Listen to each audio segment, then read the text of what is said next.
and thus swiftly attain the state of Vajradhara. Okay, let's just go to the 4 limitless contemplations, everybody, and do them with all your heart, because this is our last session, and I think it's really important that our group energy looks at these 4 limitless contemplations. May all beings have happiness and create the causes of happiness. May they all be free from suffering and creating the causes of suffering. May they find that noble happiness which can never be tainted by suffering. May they attain universal impartial compassion, free of worldly bias towards friends and enemies. Semjen damje dewatang dewe jutang den pa jutik, dungal tang dungal chichu tang trawa jutik, dungal mepe dewa tampatang mindrawa jutik, nering chak tang ni tang trawe tang rum chembo la ne pa jutik. So good evening, everybody, and especially to our beautiful Lama Yeshe Rinpoche. Oh, you're right at the bottom. I don't know why, but anyway, how you got there, I don't know. But you've got all our beautiful Sangha, Lama Yeshe Rinpoche, and a few extra that came from everywhere, I think. And tonight, we'd really like to ask you a few questions, if we can, and to just welcome you and to say to you that it's so interesting to actually, when I sometimes think to myself that you are in the same country as us and that you are doing things for our land, I sometimes have to pinch myself, because we always deprived of all the lamas and all the sangha and all the, I mean, our sangha, but ordained sangha. So it's very, very beautiful that you are there, really registering something absolutely exquisite for this whole land and to help uplift everybody.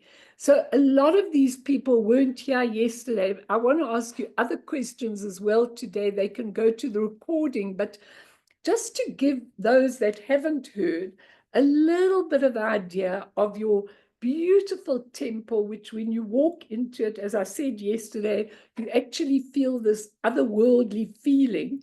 And it's going to be the most exquisite temple, with 1,002 Buddhas. I think 1,002, okay. And this most exquisite Buddha and small ones and the most wonderful things. And it'll be a beautiful place to visit.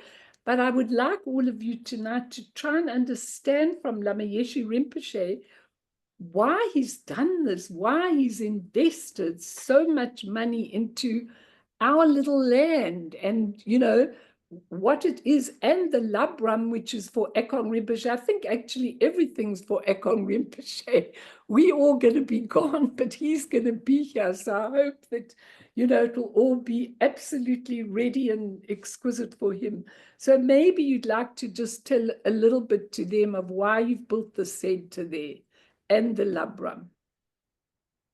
And also, don't know what a Labram is. So maybe you can also tell them that, Lama Yeshe. Thank you. So, good afternoon, everybody. I'm very honored to be invited in this, you wonderful students. Labrang means it's a combination of place for the Lama, and also it manages the monastery wherever it is. But the Labrang mainly is right now in Cape Mountain is for environmental project, because we have 800 hectares of land up there. We would like to make sure it's well looked after. And then the Johannesburg Temple was oldest place in here, our house, Kingston House. Then I built this big, gigantic temple because I want to be able to facilitate as many as possible.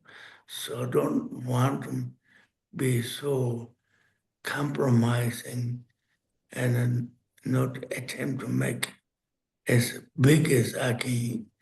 And then we call the we are getting this Kalanan Ani Lhamo within a year here. So he will propagate Dharma and Johannesburg, Cape Town, and also near Rainbow, and also go to Zimbabwe. So he should be able to capable of managing all these places.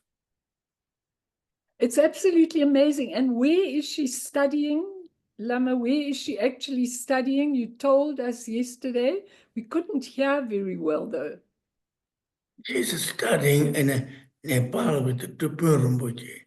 He's a renowned teacher, so there are many people there. So Lama Yeshe Rinpoche said yesterday that Randburg can have her a little bit. She'll be in Kensington, that basically, she'll be there to teach and do the prayers and things like that, which I've been crying for years and years and years. So I think this is really wonderful news for us, because I think if we have someone over a long-term period and they get to know the people, I think the centers will just fill up. I know that they fill up as soon as you've got someone there. I think it's wonderful, absolutely wonderful. I wish you could send another one as well, but we won't be greedy. We'll be very happy. Lama Zambu is also visiting at the same time. Lama Zambu is visiting.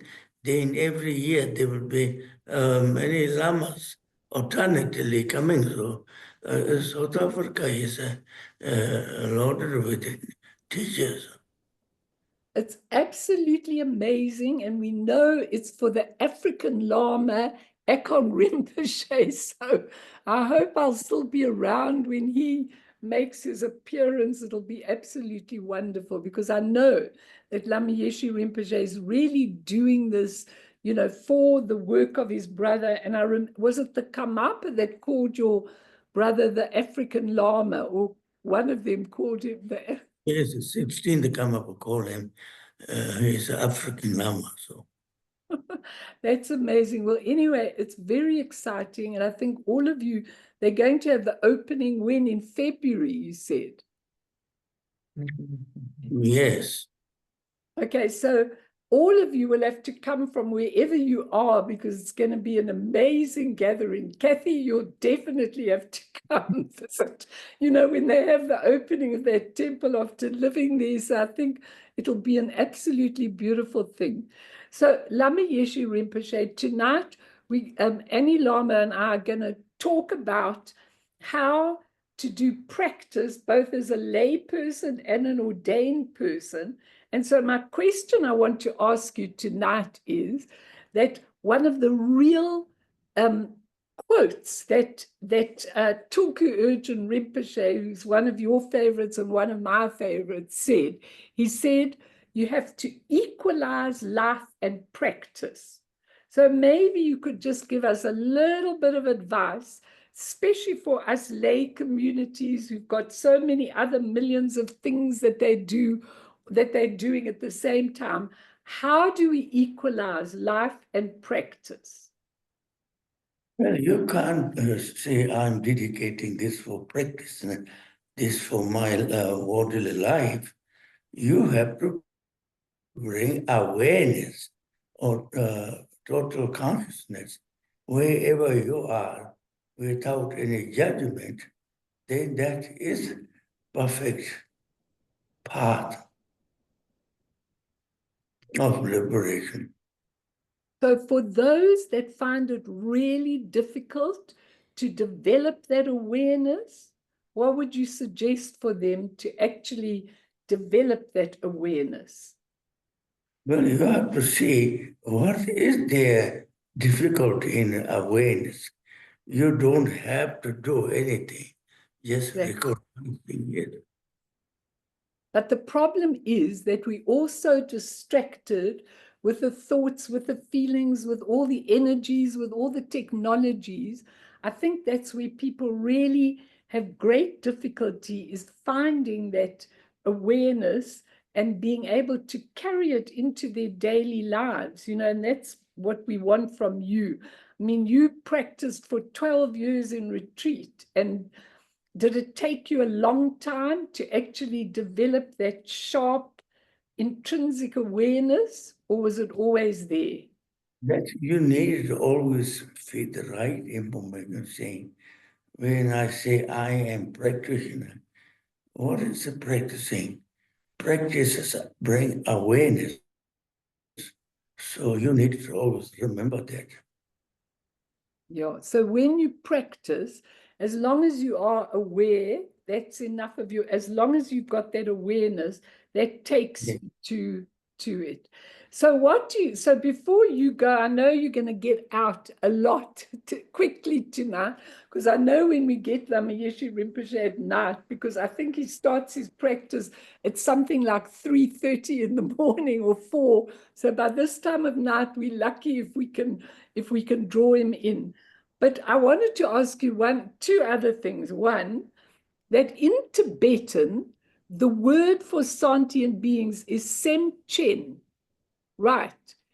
And according to what I read, Semchen means that one that has Sem, which is the human part of the mind. So do you think we could move from Semchen to awakened beings? How do you understand the word of Semchen? What MJ means, it's like cutting through. So you just need to remember, just stop analyze, come back to being a present. Come back to being a present is what you have to do. Okay, and what do you think? My last thing for you is, what do you think our aspiration should be for 2025 with all these difficult leaders in the world? What should our Dharma practitioner aspirations be? We should engage extra because people, they are who are absolutely fully involved in samsara, then there's wrong path is engaging in wrong activities, killing, lying, cheating. So we must not go in that path. But can we help? Can we help it? Yeah, you can pray, and also if they were able to listen to you and you're able to communicate, saying, this is not the path you should be following. There's a Okay. there's a cause and a effect. It will come back to you. So come back to the practice is all you need to do.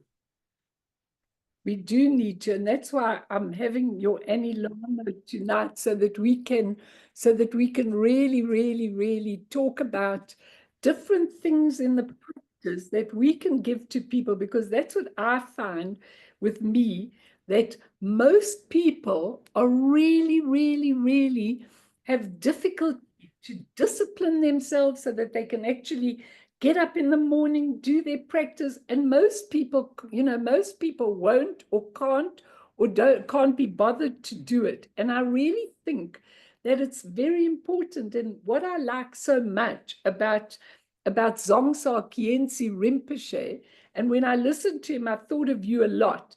He says, we have to learn to think out of the box.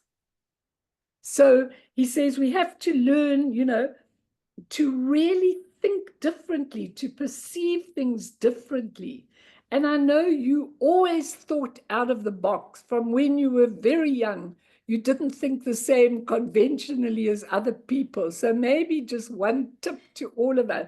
How did you let go? How did you get out of the box of being boxed into samsara and all the activities and everything, No, you need to say, I'm calling myself a Dharma practitioner.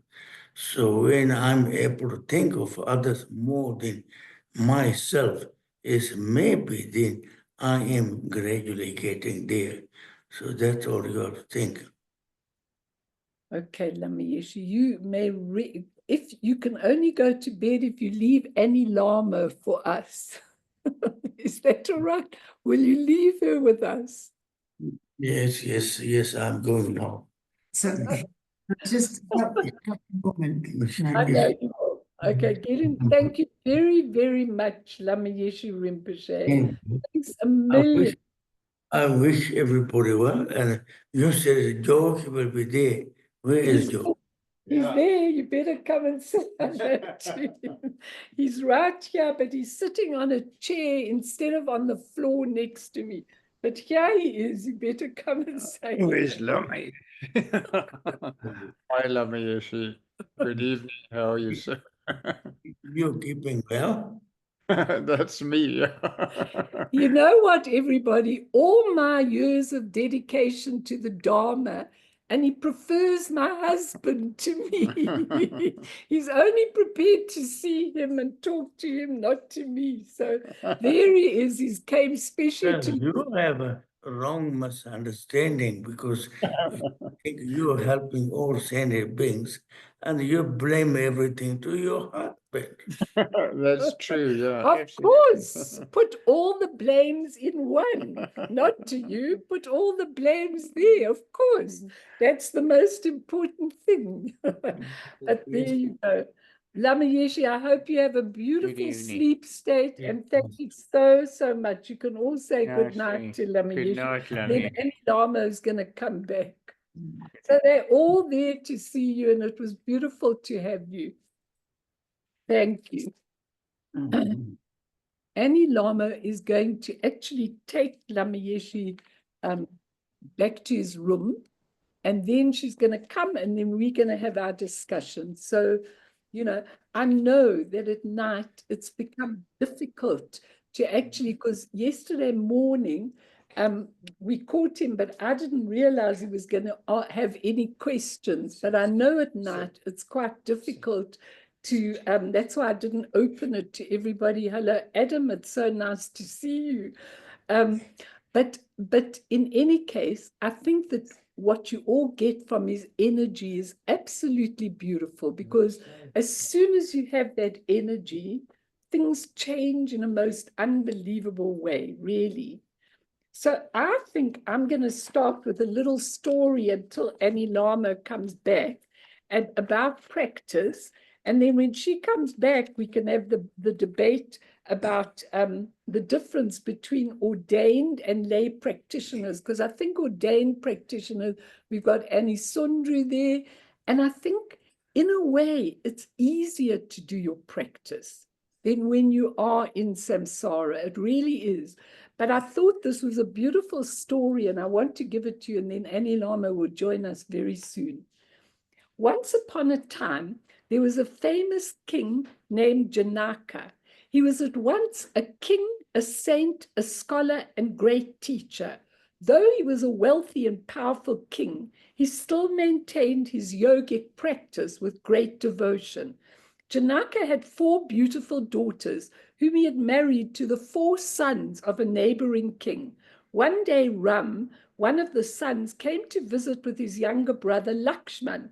The 2 brothers came to learn the wisdom of the great teacher.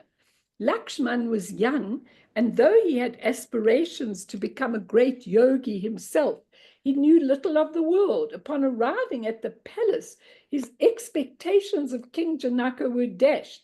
He'd looked forward to experiencing the austere life of a monk, a seeker of truth. Instead, what they found was a stunning palace surrounded by lush fruit trees. King Janaka greeted them himself, seated on a golden throne. When Lakshman saw this luxury, he asked himself, why is this father-in-law of mine known throughout the land as a sage, an ascetic, living amid the same riches as any other king? How can he consider himself a saint? Lakshman had no answer to such questions, and they continued to bother him over the following days. as Janaka entertained the brothers with dancing girls, sumptuous feasts, and games. Soon Lakshman's mind became so distracted by the many pleasures in Janaka's palace that he hardly heard a word of what the king was saying and had to say to him, and he began to wonder if this was the proper way to live after all. Janaka quickly noticed the situation, and with his enlightened mind, he immediately understood what the young man was going through. When Lakshman was alone, Janaka approached him and said, "Lakshman, have you seen my palace yet?" "Indeed, I have, sir," said Lakshman. "It's the most amazing place I've ever seen." "Well, I would like you to see it again." Lakshman saw no point in touring the palace again, but to honor any request of the king. So he agreed.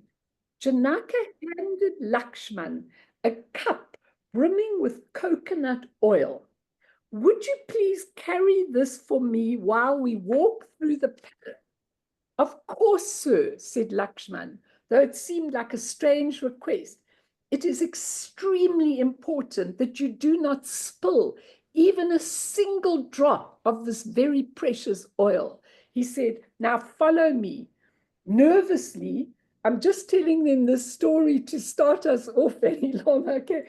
Nervously, Lakshman held the cup in both hands. It's all about him visiting his rich father-in-law, the king, and the king, who's a very wise man, understands him. And so he asks him to follow him with a cup of very precious oil in his hand.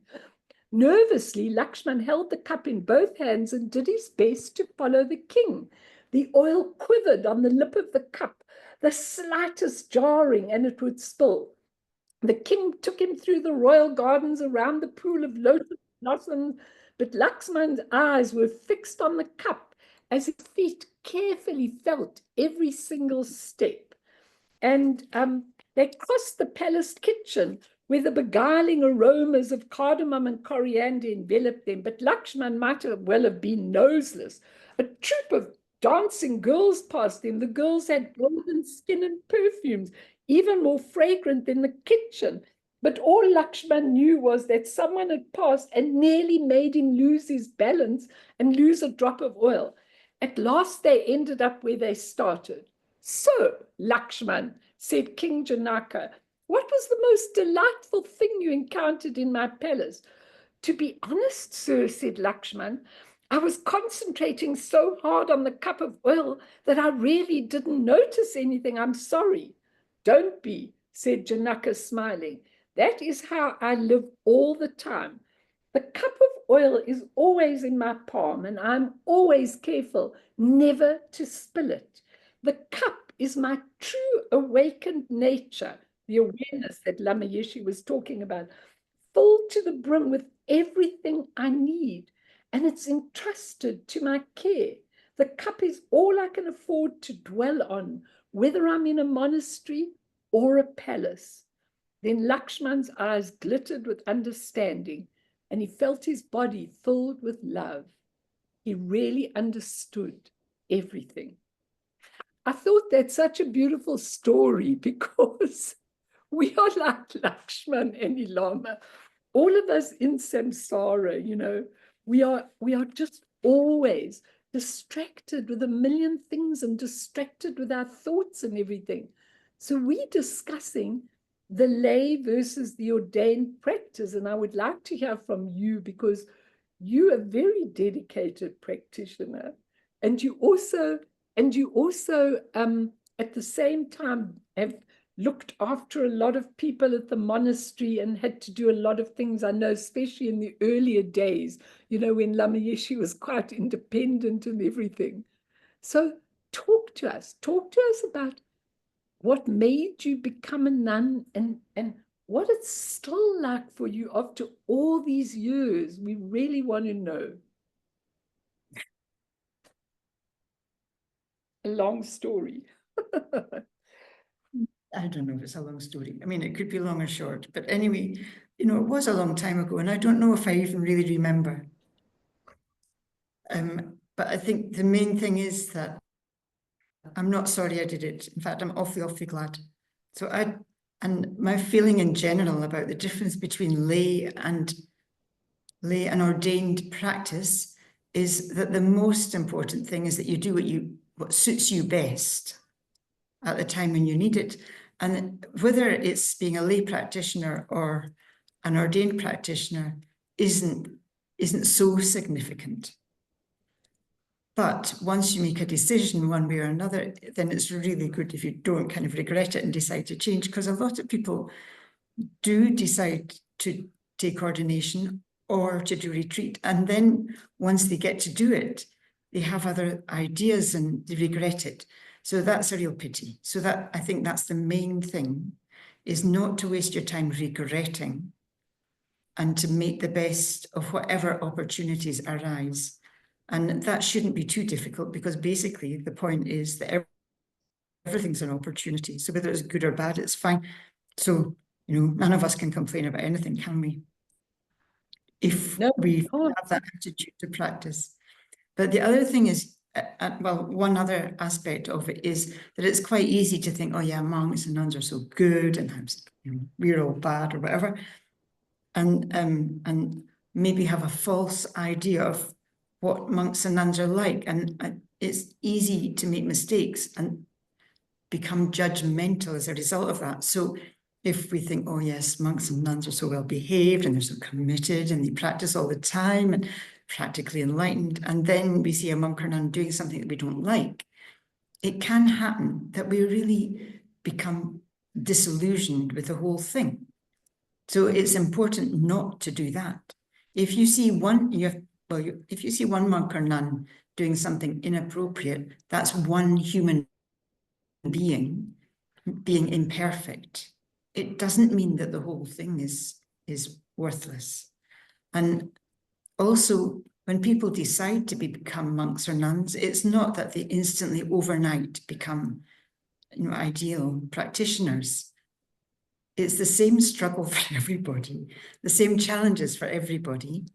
It's just that there are constraints if you take vows. And I think most Buddhist practitioners take vows of some sort. So it's just maybe we take some more, or we make it more obvious because we wear this kind of uniform that lets everybody know this is how we should be acting. And actually, I'd just like to also tell a story which I heard, or actually, which was a conversation when I was not a nun, not yet a nun, but one Lama was explaining to me that it was beneficial to do. So I was wondering why. And he said, well, when you have wisdom, then you can do what you like. And then he said, like Guru Rinpoche, riding the rays of the sun. So when you can do that,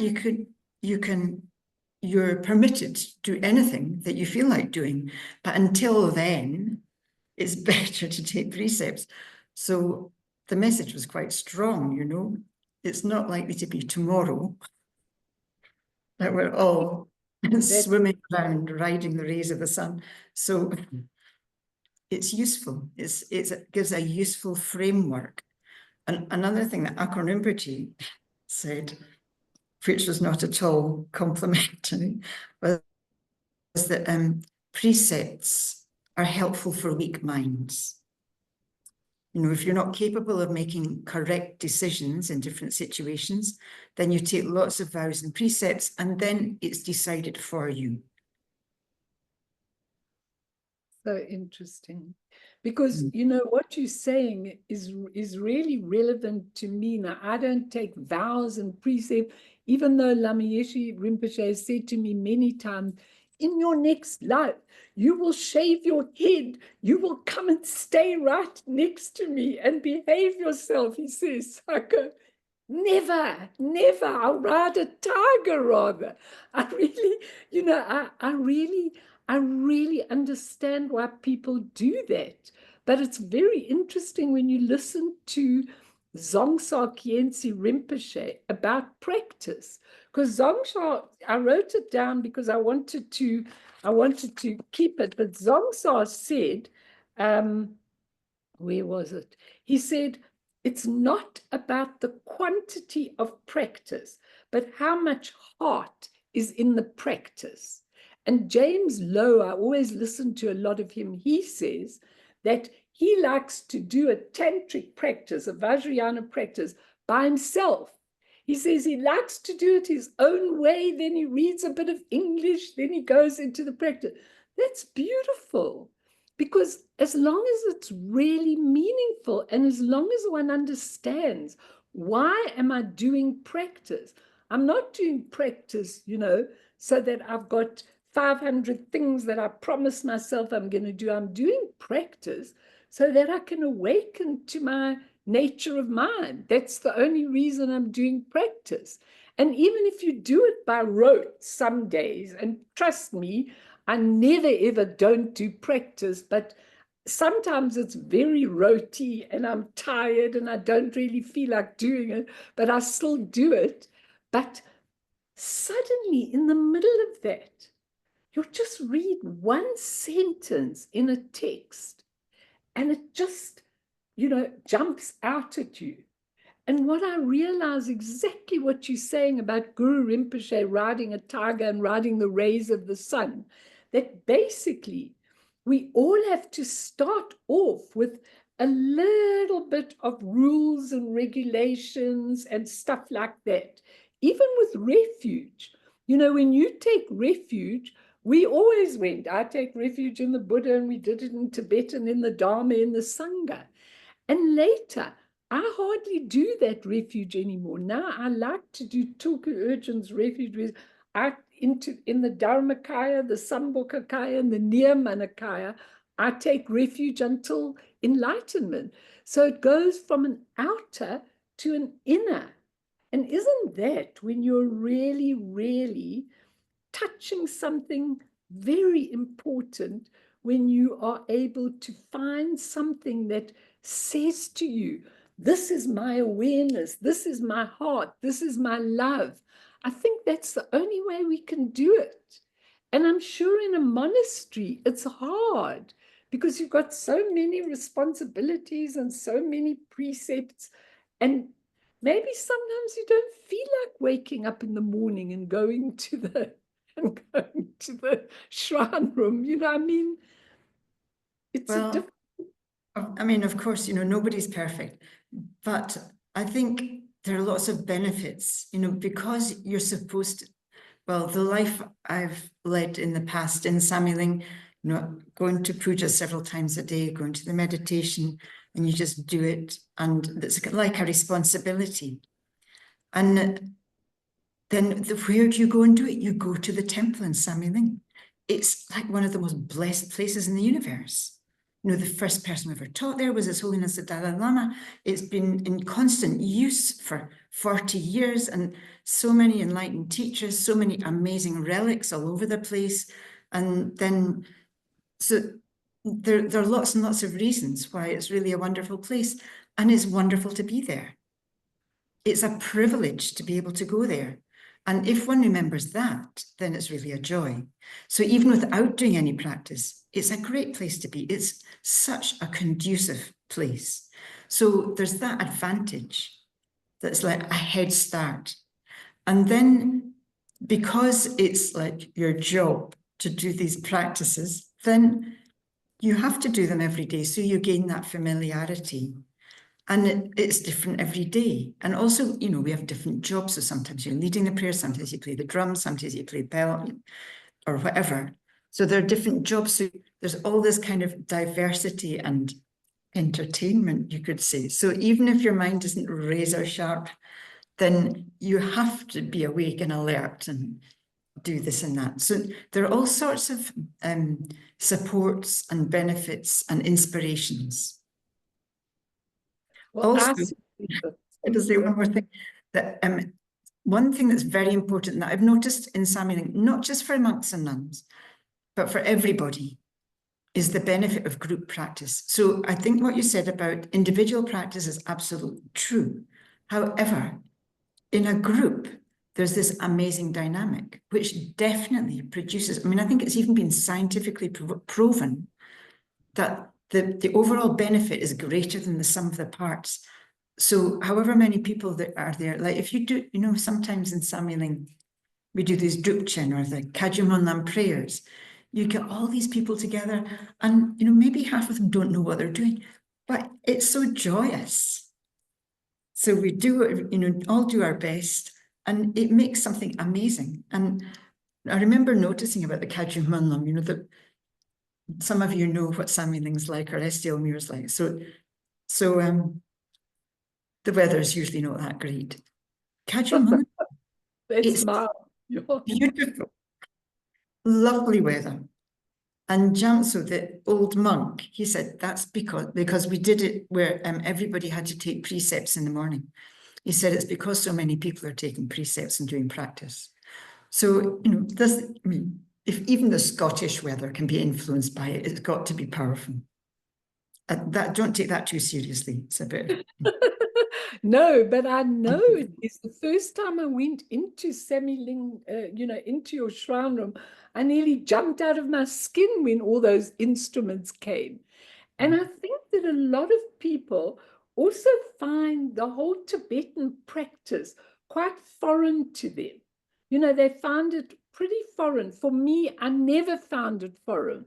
From day one, I just jumped right in the middle of it.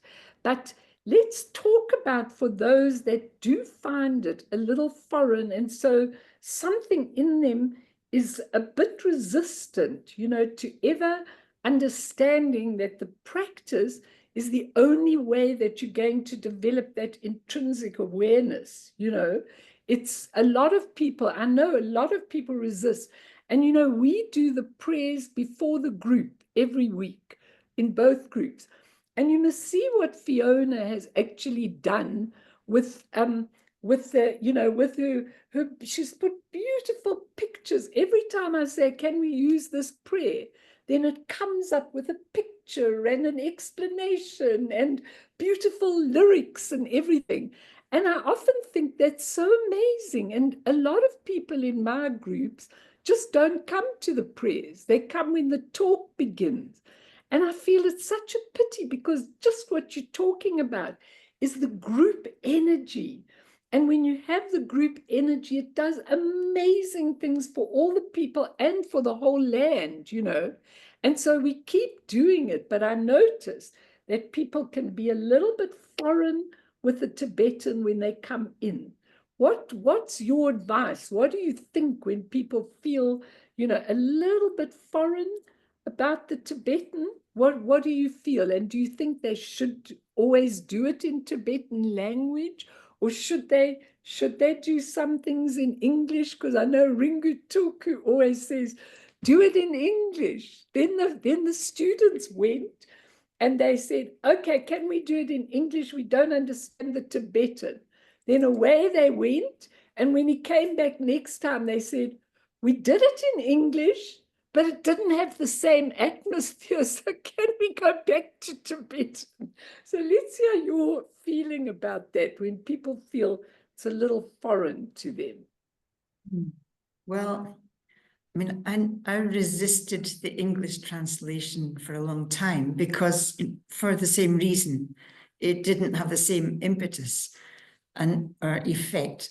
However, the quality of translation has improved immensely over the last few decades, you could say. Some of them are really, really good. And so like the one that you used for the Dorji Chan prayer, they're very nicely done. And then being able to put them to a tune, then it makes it very accessible.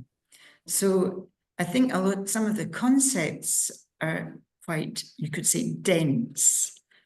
So they take a lot of getting used to, but having them in quite appealing poetic English makes them, and with a beautiful tune, I think it's great. And I've found it very helpful myself to read. There's some things I've started reading in English, which I didn't do, you know, for almost 40 years. Yeah, I So- think, Drupan's the one who put lots of things into English. And ask Martin, he's sitting right next to you there. I mean, Martin said, please, let's not do the English. But Drupan put it into English because he said, that we need to see what we're saying when we do the Dorji Chan.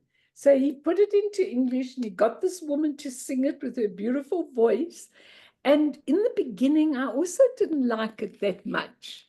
But I think it's actually beautiful. And I like to sing it in English because I like to see, and I think in years to come, a lot of these prayers will be in English and it will have the momentum, don't you think? Absolutely. I think if you get people who are in a good, like a group of people who are they're good at both languages, they understand the Dharma a bit, they've got good guidance. And I mean, even years and years ago, I think that Trungpa Rinpoche he translated some sadhana practices and they were just beyond brilliant. Even then, I'm talking about the 1980s. Yeah. And so it's not impossible, but you need the right circumstances. And also, I think maybe it takes time to evolve. But I know even, Akron Rinpoche had a reputation for being quite traditional. And I think he kind of said we should do everything in Tibetan in the Samyeling temple. But I know that he meant that it would be temporarily until things were properly translated into our own languages. And then now it's starting to happen. No, So that's it's really fortunate for people who are No, it's newer. absolutely amazing because it's beautiful. And I certainly, when I'm doing any sadhana on my own, I always stop after a certain section and then I just read. And it's so interesting because you just find that little tidbit there that does something to you that you didn't realize. You can have been doing it for years and years and years, and suddenly something jumps out at you, especially my best is Tulku Urgent Rinpoche, and he just finds something and then boom, it changes everything for you. And suddenly you're feeling elevated. But there are lots of days when you do practice by yourself that it's boring and awful. You just think, I'm doing it and I know I have to do it, but I really don't feel like it. Ask Kathy. She'll tell you how she resisted and resisted and resisted. And then she got ill. And then she said, oh my God, the Dharma is the best thing that I ever had in life. Let her tell you that. Hey, Kat, unmute yourself. Hi, Ani Lhamo.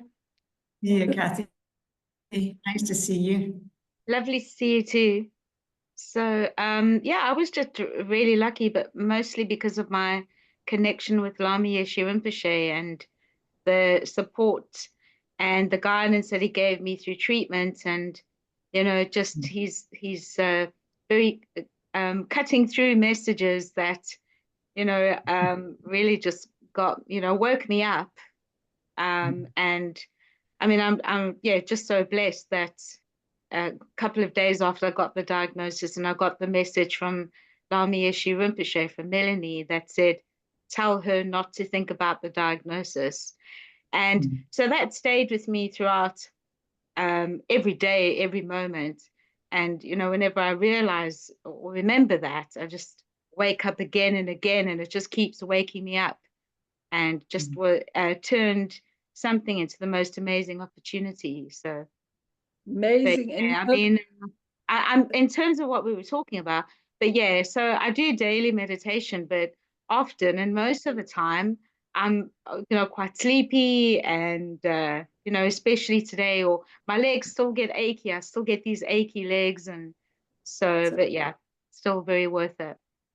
But you know what? Today I found a beautiful quote from Dzongsa Khyentse. I think it was from Dzongsa. He said, one prime consideration of doing practice is to ask the question, how ready are you for your death? Now, that is such an important thing when you're feeling lazy and you're feeling, oh, I don't feel like it or anything. he said, ask yourself, how ready are you for your death? Now, you know, when I see people who are going through terminally ill, you know, situations and that kind of thing, it's absolutely pathetic when people don't know anything, they've never practiced anything, suddenly their religion maybe that they've done has never told them anything about death. And I think that actually when you do practice, even short practice, and when you start taking inner refuge, for me, that answers the question, how ready are you for your death? Because isn't that, I mean, he says that's one of the great things of doing practice. The other thing about doing practice, and it can be really, really short. And, you know, I've done quite a few sessions which are called a short full morning practice for busy people. So I worked out something that you could do in about 25 minutes, okay, to do a full practice in 25 minutes, and I gave it to them. Just how you could do it for people that are really busy and don't have time. And I think that really that's one of the issues. And the other issue, which Zongsa also talks about, is accumulating merit. Now, accumulating merit is really one of them. I just want to see where it is, what I was looking for, because it was really a very interesting point. But he actually spoke, he said, merit is not only material, relationships, opportunities. It's not only. Merit is our Buddha nature. Merit is when you have a real longing or curiosity for the truth. The ability to understand Dharma, he says, is real merit. The ability to communicate with others is merit. And miscommunication in relationships indicates a lack of merit. He says, why, if something is dirty, do we wash it? He says, we have confidence when we wash something that basically it really is a clean object. If I take this bottle and it's dirty and I wash it, I only wash it because it's actually intrinsically a clean bottle. He says, and I've got confidence that if I wash it, it will get clean. The marks will go and it will get clean. He says, Prajna is clean, your wisdom, and always there. So we need to have confidence in it. And merit is the ability to have confidence that my Buddha nature is clean. All I have to do is wash off the obscurations. You know, he speaks it so beautifully that I really think it's something we can all do it. He says merit is the ability to hear things, to understand things. And if you don't have the merit, then when you come across a lot of these beautiful practices, like the Guru Yoga, which maybe we could talk for a few minutes and do some, but when you have the confidence in, say, the practice of the Guru Yoga, if you don't have merit, it'll be meaningless to you. So it's really an interesting thing, merit and the fact that are we prepared for our death, which is the motivating factor to really make us at least do a daily practice. What do you think of that, Ani Lhamo? Because I pulled out all my notes last night and was looking just to see. I've got millions of them with all interesting things in, you know, that I've given them over the years. What do you think of what I'm saying about the merit and preparation for death? Well, the preparation for death, there's some quote about the sign of a good practitioner is being constantly aware of the imminence of death. So having an awareness of it all the time, which for many of us is difficult without a situation like Kathy was talking about, where it just jumps on you. So in a way, for an ordinary person, that is a fantastic opportunity, because without something like that happening, it's never that real or urgent. And without that urgency, then our practice does tend to be hollow and less productive, maybe. But then another benefit is getting old anyway, so that makes it seem different, because the sums just mean that it's not possible to live that long. So then it's got to be a short time. So that also, I think being older is a good incentive to practice.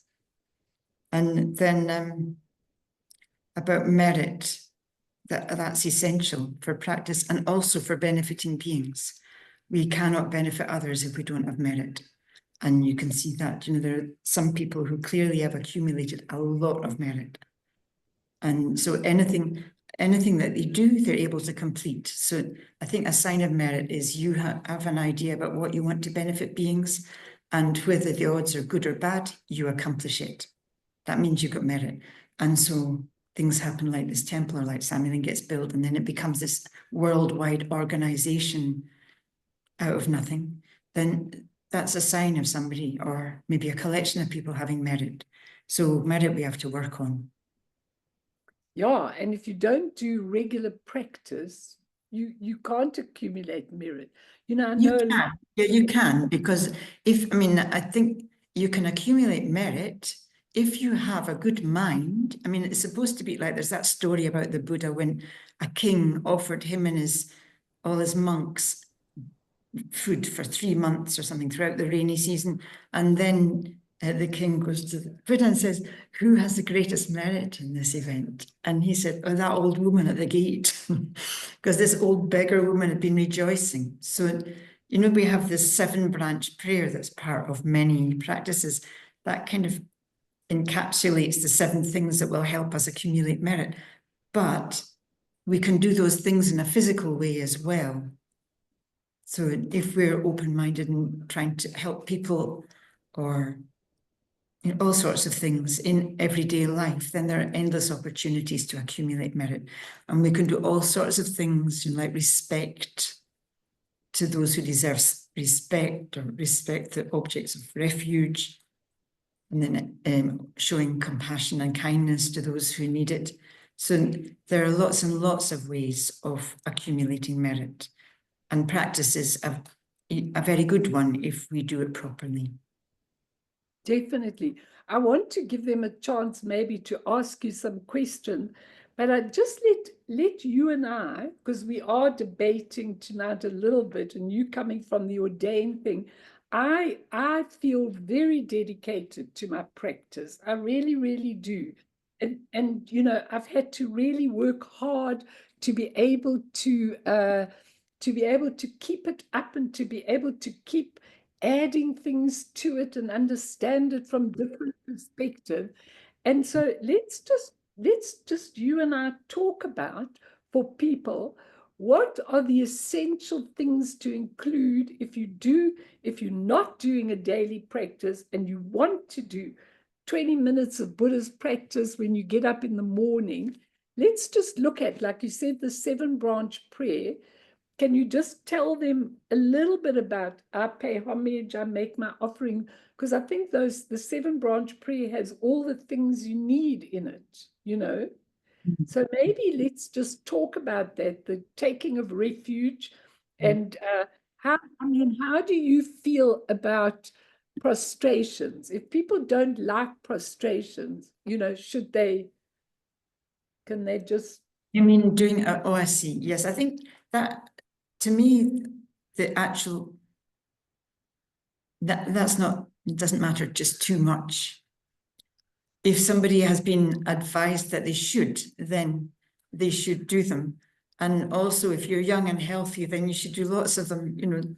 It's good to do, obviously, but I think I wouldn't say, there's a precise collection of things that you must do in that kind of outer way. It's more like the mindset, and trying to remind yourself of things that are going to help you generate that mind, which a mind of joy, really, like Lama Rinpoche says, you practice with joy. If you do that, then it's meaningful and beneficial, productive. So whatever it is that stimulates that in you, you should do that.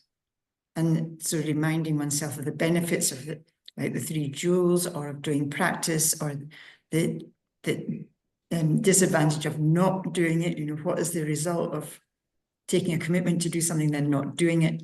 And so remind yourself of why it's good to do. And of course, the 4 ways of changing the mind are the ideal, concise method. If you have a copy of Munro, the Foundation's text, then these 4 short sentences say it all, and you could make them into a complete practice in themselves. And I think it's essential to think about them, because it's so easy to forget them. It's so tempting to forget them. There's so much with everyone. Precious human life. Precious, appreciating the opportunity. Then the fact that it won't last. The only thing we know is that we're going to die and things will change. And then we are all subject to kind of irrefutable laws of karma, cause and effect. So if we create a cause, if we don't do it, change that cause, then it will remain there until we experience the result of that cause. So we have to make sure that all the causes are positive and bring happiness and not unhappiness for ourselves and for others. And then the 4th is the kind of state of samsara. Futile. Satisfactory samsara, or suffering, if you like it, straight to the bone. And exactly what that is and what the dangers of it are. You know, what I realized was when I started doing Nondra, Nondro, I know that hardly any of the people, and it was a big group that was doing the Nondro, and hardly any of them finished. Years later, hardly any of them finished. I made up my mind to finish, and I went and did it for one reason, not because I was good or anything like that, but, I said to myself, if I don't clean up my rubbish, I'm not going to be able to get enlightened. And that was more important to me than anything in my life. So I knuckled down to it and really did it, on my own, and finished that Nondro. But I think that people really need to realize that if you're going to start with the mind changes, and a lot of you have done the mind changes and have done them, the 4 mind changes, that you can take one of them and really just spend a couple of minutes over a period of time with one of them. And what I did when I was in India was that I did the mind changes really in depth, but not for long periods of time. So I took them and I went right out of the text. So, for example, with precious human birth, I started to look at all the things, the opportunity, open portal to unity that I'd had in my life. And I went deeply into it. And I cried and I really felt it. I went right out of the text. I was at the Karmapa's monastery at that time. And it was such an amazing experience. I didn't just do impermanence like the seasons, the people. I really went into the depth of impermanence, of how it affects you every day. So I think a lot of you could really go back to the 4 mind changes and just take one of them and do it. And I think that I will be very happy to help you, to give you other ideas, but I think you can create them yourself. And you find such an amazing change within you when you do those 4 mind changes. So I'm really glad you actually said them, because I think we can go back and do them and just in the morning practice. So let's say you're doing impermanence, or let's say you're doing karma, or let's say you're doing the futility of samsara, that you actually allow yourself to explore all the futility of samsara, and you really learn from it. And over a period of time, you find it's such great change in you from doing those just the 4 mantras, but just taking one for 5 minutes in the morning, which is really beautiful. Does anyone want to ask, sorry, Ani Lhamo or anything? Please do while you got the chance, and then maybe we could do a meditation. Please, Viam. As Viam here from Cape Town, just on that topic of practice, and I've heard it recently said that not recently, but maybe for beginners initially to hear the Dharma a lot versus trying to practice, maybe say like listen to the Dharma 70% or 80% and not too much pressure on practice, and then kind of slowly tilt the scale if it makes sense, but just more the importance of hearing the Dharma and like being generating kind of enthusiasm about hearing it, and like kind of that joyfulness and like maybe like faith in the Dharma and stuff like that, but not as I'm just asking. I'm asking for myself. I'm wondering because I've had such benefits of doing the practice, like and seeing for myself my practice that I did before I had a teacher, and then having instructions with the teacher, and then like really seeing the changes and the deepening effect. But so because I think some people come and then they think they don't really have to practice, or they don't want to practice. I don't know if there's a way around it, or maybe it's just like for this life, some people that's going to be the best they can do. It's just to kind of maybe listen to teachings, and I don't know. I don't want to be judgmental. The guy in the sangha, that type Yeah, of. so we don't need to be judgmental, but I mean, we're all different. We know that. And the thing that's essential is to try and find out what works for us. And that, that's why usually there's a bit of emphasis in having a teacher, because without that, then we just make our own decisions, and they might not always be, they tend to be kind of dictated by ego. It's quite difficult to be free from that. But I think definitely in general, what you're saying is true. So in the beginning, you need to study more, and you need to study to kind of eradicate any kind of doubts or mistrust that you have for Dharma teaching. And you have to keep on looking at it and thinking about it until you do feel that kind of confidence. And if you have confidence that what it says is right, then you're much more motivated to practice. So it's easier. So I think it's very useful to learn quite a lot for most of us. There are some people who just kind of get it and practice diligently from the beginning, but generally it's difficult to maintain that without quite a good grounding in what it's all about. And almost all of us also need regular refreshers, like we can't just practice away on our own quite happily for years and years and years. We need to come together with other people or learn from other people from time to time. Otherwise, we get into a bit of a rut or give up. And have you seen Taisitu Rinpoche's English prayers? I keep saying to Fiona, that long thing he's got. He's got about 5 little sudden, little pooches in there. Yes. To the Buddha, one to Mahakala. He's got all of those sort of things. And you know what? I said to Fiona, I want to have them available for everyone because she does them in such beautiful form. And that is really another beautiful way, because Mahakala, for example, is the great Dharma protector.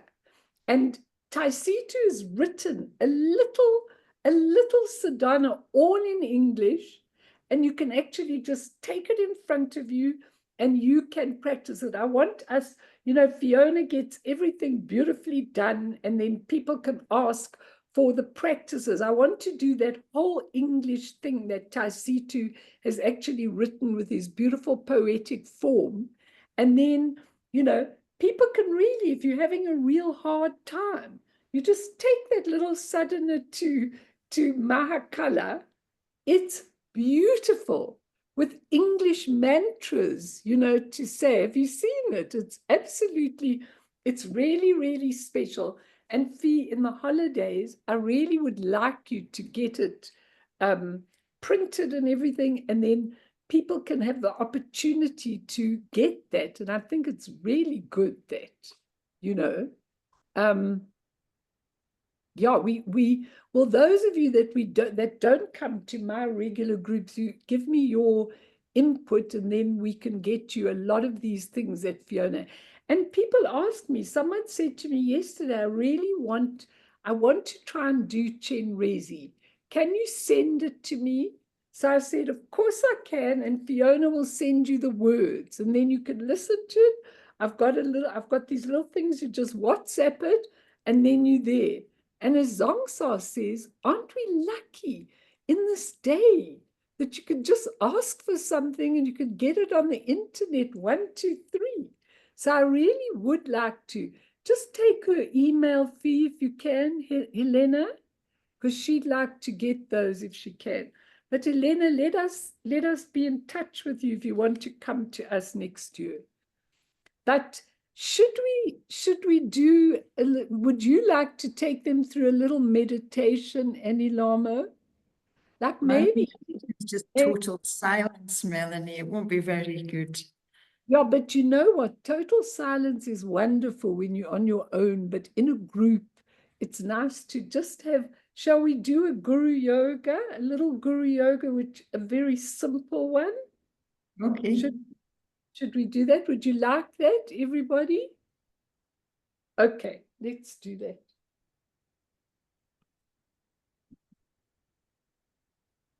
Okay.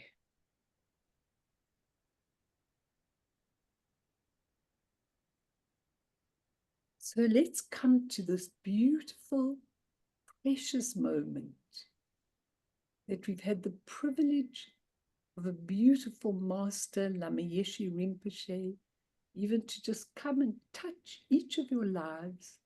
And it might even make a huge difference to your next days, your next years. You just remember when that actually happens. And coming to this present moment, I just want you to ponder for a moment your beautiful nature of mind, the spacious, deep blue, sky-like nature of mind, filled with space for everything, the good things, the bad things, your negative emotions, the difficulties you're going through, just fully.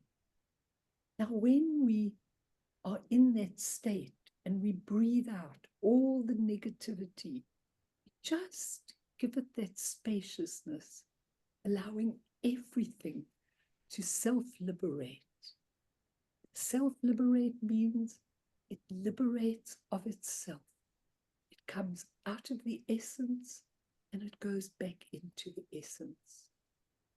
So the Guru Yoga is, we're going to do, it can be a very long, complex practice. I do quite a long, complex practice, but I'm just going to give you the absolute essence of it tonight.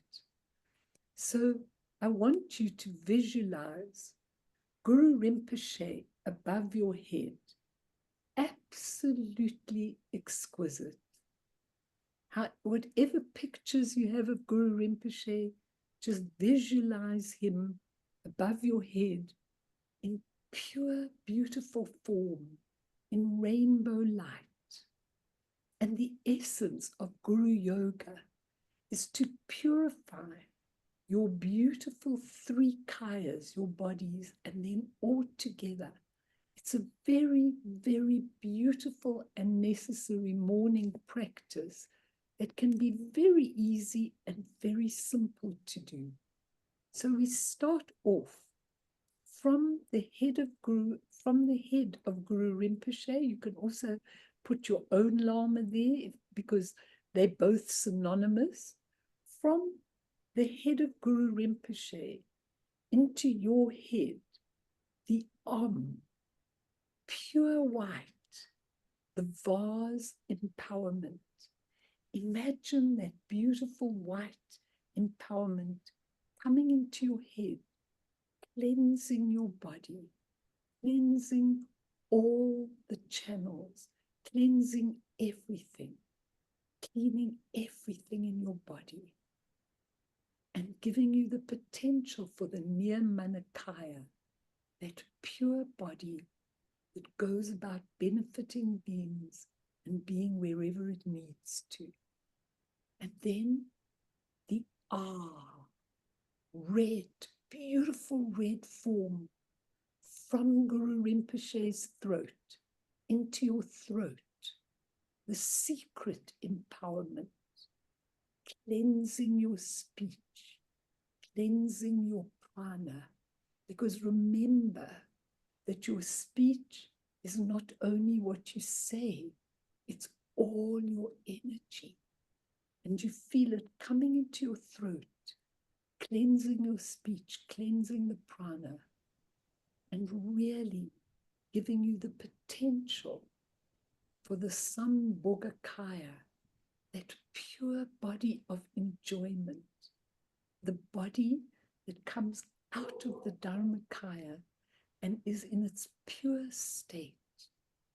And then the hum, blue, beautiful blue, from the Guru's heart into your heart, cleansing your mind in the wisdom empowerment, the wisdom empowerment into your heart, cleansing your mind of all its obscurations, passion, aggression, pain, frustration, envy, all the poisons, cleansing your mind and cleansing the bindus. The bindus are the beautiful round rainbow light out of which all the deities are created, cleansing your mind into your heart, blue, cleansing your mind, cleansing the bindus, and giving you the potential of that beautiful Dharmakaya, the essence of everything. These are your three bodies within you that are always there. We can take refuge in them. And then finally, the fourth empowerment, also with a hum, called the word empowerment, which is really giving you your absolute nature. And it's an hum from Guru Rinpoche, giving you all three together, all three bodies, the Svabhavika Kaya, and cleansing your alaya consciousness. And in your alaya consciousness are your habits, your karmic imprints, all your negative accumulation of imprints, cleansing it. Feel everything is being cleansed. All your imprints, your karma, your absolute everything in your past is cleansed in this fourth empowerment, the word empowerment, the ultimate empowerment of the absolute nature. And now you start dissolving. You've had the four empowerments totally whole of the Guru into you, the Guru Yoga. And you start dissolving into light. If you wish, you can see yourself as Vajrayogini, and you can see yourself dissolving into absolute light, and then shooting up the light into Guru Rinpoche. And there you remain. Union, the union of the Guru and you. Absolute purity, absolute divinity. And that's where you are.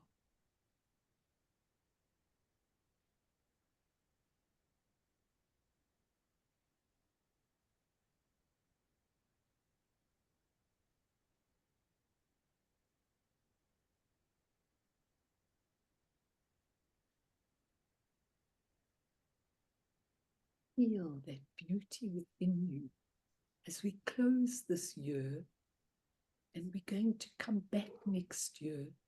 And this is a chance for you to do that Guru Yoga. I have recordings of a more detailed Guru Yoga, which you can find on our YouTubes. And this is a beautiful practice, cleansing everything inside you and uniting you with your true nature.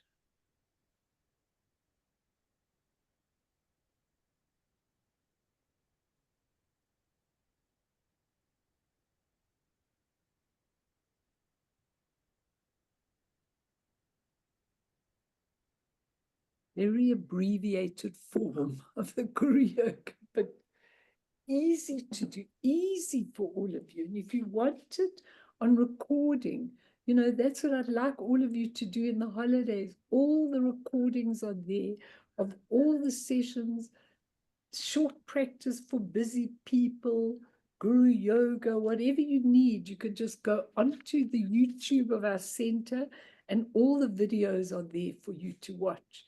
Do you hear, Helena? You can go in. We'll give you the link, okay, to be able to go in and then watch the videos in your of anything that you want, from karmic imprints to more, you know, more advanced things, and all kinds of things are there. That's what happened with COVID, that we had to record everything, you know, and so it's all on there. So Ani Lhamo, would you like to say, we're nearly at the end. Does anyone want to ask Ani Lhamo anything? Please do. You've got the chance now. She's great. You know, she just pretends sometimes that she goes, and I do understand, because to see her dedication to Lama Yeshe Rinpoche just astounds my heart. And yet I know that you just do it with absolute beauty, and it is your practice. And for all of you to realize that whatever activity you do must be your practice. It's very important to understand that. And I remember Tulku Urgyen Rinpoche saying, if you're in a hurry in the morning and you're doing the puja, say you're doing Chen Rezi, and you come up to the mantra, and then it's time to go to work, he said, you just go off to work, going, Om Mani Padme Hum, Om Mani Padme Hum, Om Mani Padme Hum. He said, and you get to work, and then you do all your typing and your business at work and everything, and every time you stop, you go, Om Mani Padme Hum, Om Mani. He said, and then when you come home, you just finish it. So it stays with you all the time. I think it's such a beautiful idea, you know, don't you? Absolutely.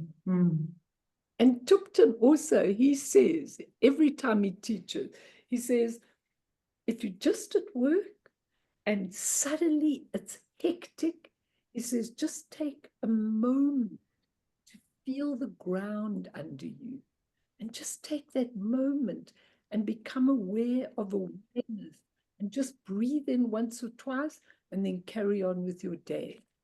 I think that's the way to bring it into your day, really. I really, really do. Anyone want to say anything? Ani Lhamo, do you want to just say something before we end? It's been very nice seeing everybody. I've been happy to be here. I'm glad that you had the chance to meet with Lama Rinpoche, and I wish you all the very best for the rest of the year. And I hope that we'll meet again in the new year.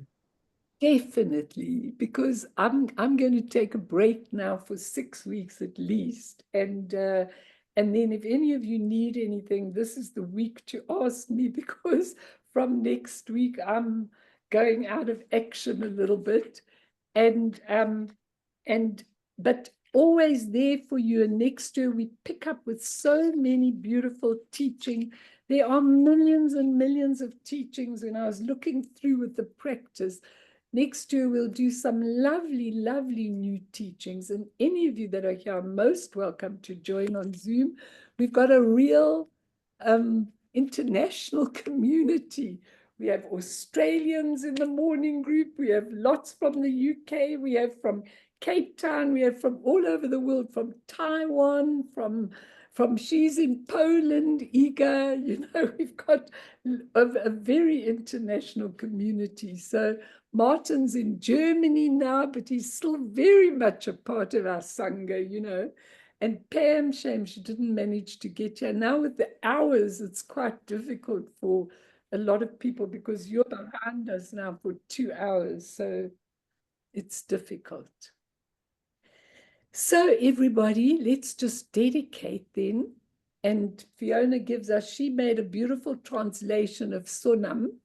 So let's dedicate now to all sentient beings and to thank Ani Lhamo and Lama Yeshe Rinpoche for coming and sharing in our beautiful group. And really, really, really, we dedicate, if there's any merit from this, to all sentient beings, and especially to those caught in wars and going through deaths of families and terrible things, famine and absolutely awful things. We dedicate. May our practice really serve and benefit them. And through this merit, may all beings attain omniscience. May all obscurations fall away from the stormy waves of birth, old age, sickness, and death. From the ocean of samsara, may all beings be freed. Sonam die tamche zipane tokne nepe dranam pamshene pegana la propaye sipe sole trova sol. Just take